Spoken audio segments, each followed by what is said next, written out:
Olá, meus amores, tudo bem? Vamos de aula nova? Hoje nós vamos começar a falar dos anfíbios. A aula passada falamos dos peixes. Então, as primeiras características dos nossos anfíbios.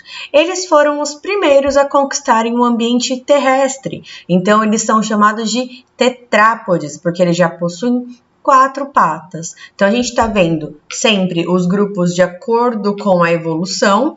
A partir dos peixes, os anfíbios foram os primeiros a conquistar o ambiente terrestre. Então, os peixes evoluíram para os anfíbios. Saímos da água para o ambiente terrestre, tá? Existem aí mais de 4.000 espécies de anfíbios e nenhuma no mar, ou seja, não temos anfíbios de água salgada, tá? Quais são os exemplos mais básicos de anfíbios? Sapos, pererecas e rãs. Porém, também temos 2 grupinhos aí das salamandras e das cobras cegas, que também fazem parte do grupo dos anfíbios.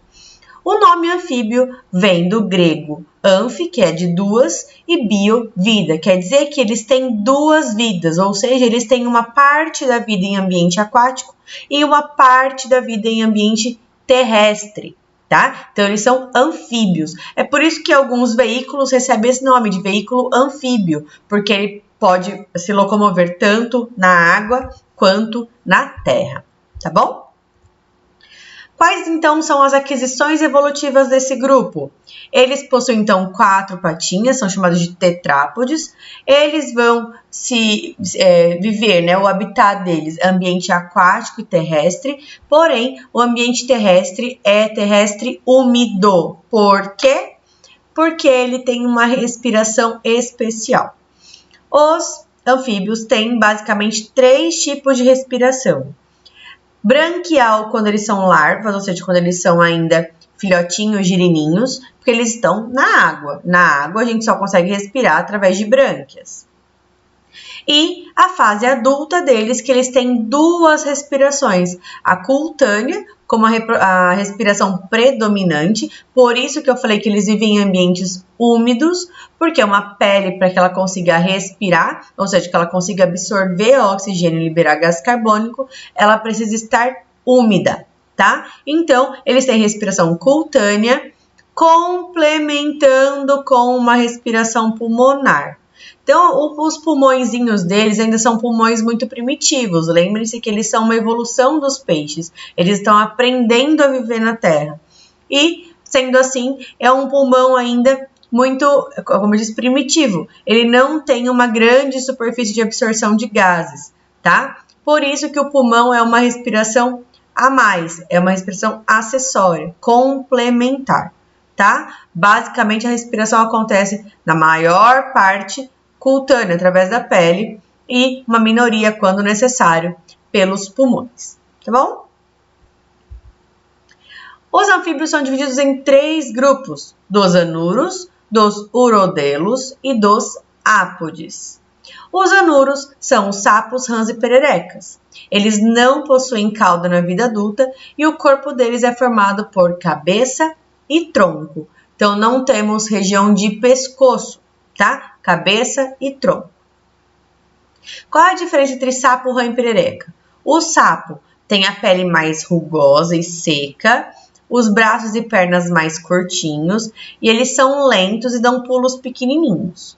Enquanto as rãs têm a pele mais lisa, mais úmida, têm os braços e pernas longos porque elas dão pulos maiores, elas saltam em distâncias maiores e elas vivem aí sim mais ainda em ambiente aquático.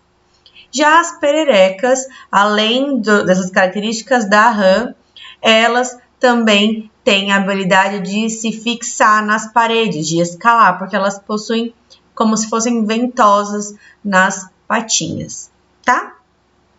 Os urodelos é o grupo das salamandras, que eles vão possuir um corpo alongadinho com uma cauda parecendo uma lagartixa, mas ele é um anfíbio, tá? Por quê? Porque ele tem a pele lisa, tem respiração cutânea, vive em ambiente terrestre e aquático. Eles também possuem fase larval com respiração branquial, todas as características de anfíbios, tá?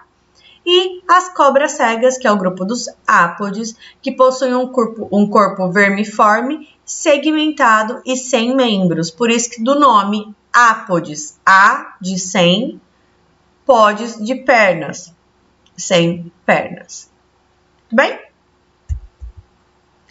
Sobre revestimento e proteção, a gente já falou, então é uma pele lisa, nua, não tem escama, não tem pelo, não tem nada que reveste essa pele, tá? Além do muco que mantém essa pele úmida. Alguns anfíbios vão ter glândulas de veneno, mas isso não quer dizer que eles são peçonhentos, tá? Eles são apenas venenosos. Qual é a diferença de peçonhento e venenoso? Peçonhento é aquele animal que injeta o veneno na presa ou no inimigo. Então, ele injeta o veneno. O venenoso é aquele que possui o veneno. Eu tenho veneno. Ele só vai sair de mim se você provocar. Mesmo assim, ele não injeta o veneno, tá? O caso dos sapos, por exemplo, atrás dos olhos deles tem duas bolsinhas, que é onde tem o veneno do sapo. Por isso que quando, por exemplo, um cachorro morde um sapo, a boca dele começa a espumar. Por quê? Porque quando ele mordeu, ele fez com que as glândulas de veneno liberassem esse veneno. Então, não quer dizer que o sapo injetou o veneno nele. Não, o veneno estava lá paradinho. Ele que foi lá e mexeu. Tá? Então, ser venenoso é diferente de ser peçonhento. E todos os anfíbios, alguns, né, possuem venenos, mas eles são venenosos, tá? Sobre esqueleto e locomoção, eles têm já esqueleto ósseo, que a gente está vendo aí uma aquisição evolutiva, né? Nós falamos que eles são vertebrados e tudo mais. Além disso, eles têm uma musculatura muito forte na região de pernas, porque eles saltam, né? Eles fazem esse movimento de saltar. E as pererecas têm as ventosas nas pontinhas dos dedinhos, que permitem com que elas escalem, tá? Além disso, as salamandras possuem uma cauda bem musculosa também para fazer o movimento de nado. Sobre alimentação e digestão, sistema digestório completo, mas aqui ainda é de boca a cloaca, não é de boca a ânus ainda, tá? A cloaca, lembrando, é aquela cavidade onde desemboca sistema excretor, sistema reprodutor e sistema digestório, tá? No geral, eles se alimentam de insetos, então eles são importantíssimos para o equilíbrio ecológico. Enquanto larvas, lá na fase aquática, eles se alimentam de plantas aquáticas e eles não possuem dentes. Circulação fechada, lembrando que a gente está falando de evolução, então a respiração deles vai ser mais evoluída do que o sistema circulatório dos peixes. O coração deles já tem 3 cavidades, enquanto dos peixes tinham apenas 2. Eu trouxe aqui para vocês uma circulação comparada, peixes, na primeira aqui, e aqui a circulação dos anfíbios. Então, a gente já vê um coração dividido em 3 partes, e a gente vê que o sangue entra no coração, é bombeado para o corpo, volta para o coração, é bombeado para os pulmões. Diferente dos peixes, que o sangue só tinha um sentido. Ele passava pelas brânquias para o corpo, o coração só fazia força para ele voltar para as brânquias, receber mais oxigênio, liberar o gás carbônico e voltar para o corpo de novo. Então, eu quero que vocês vejam aqui a diferença, tá? Eles têm 3 cavidades, diferente dos peixes, sendo 2 átrios e um ventrículo. Átrio é sempre por onde o sangue entra e ventrículo é sempre por onde o sangue sai, tá bom? Então, o sangue ele faz 2 caminhos, o caminho pulmão-coração e o caminho coração-corpo, tá? E o retorno disso. A excreção. A excreção ela é feita por um par de rins, sendo que eles vão eliminar aí excretas e as substâncias tóxicas do corpinho deles, tá? Assim como todos os outros vertebrados que a gente vai ver. O sistema nervoso, ele é bem desenvolvido, tá? Bem mais desenvolvido que o dos peixes e localizado na região dorsal, ou seja, toda a região das costas, como se fosse o nosso, com medula espinal e tudo mais, como todos os vertebrados têm, que a gente falou lá na abertura do capítulo. 5 sentidos também são presentes, porém a visão é bem mais desenvolvida. Por quê? Porque ele enxerga aquele mosquitinho lá longe e solta a língua dele lá para buscar aquele mosquitinho, tá? Então a visão é muito bem desenvolvida, muito aguçada, enquanto a audição é mais ou menos. Eles são animais heterotérmicos, ou seja, aqueles animais que adaptam a sua temperatura de acordo com o meio ambiente. Nós temos aqui situações de sapos, por exemplo, que hibernam. Eles congelam mesmo no ambiente onde eles vivem, eles ficam lá congelados e a hora que o tempo esquenta, eles voltam à vida como se nada tivesse acontecido.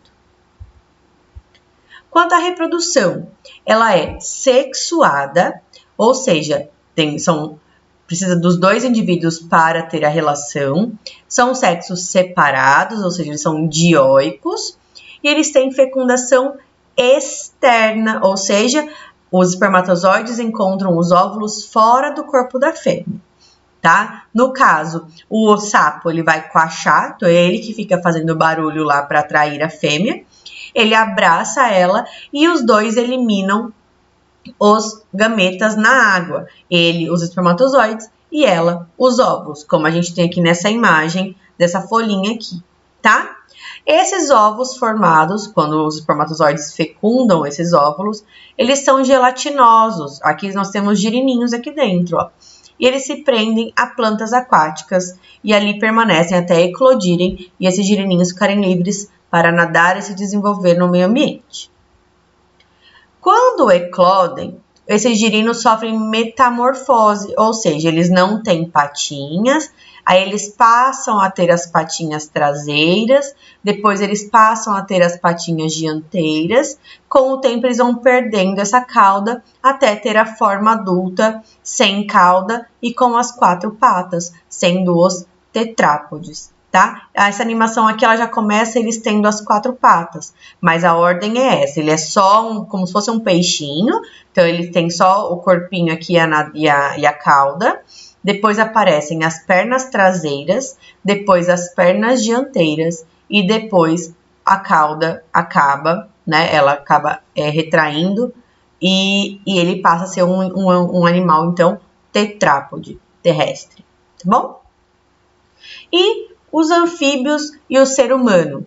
Os anfíbios, eles são importantíssimos para o equilíbrio ecológico, ou seja, eles fazem o controle biológico, eles fazem a manutenção do equilíbrio da cadeia alimentar.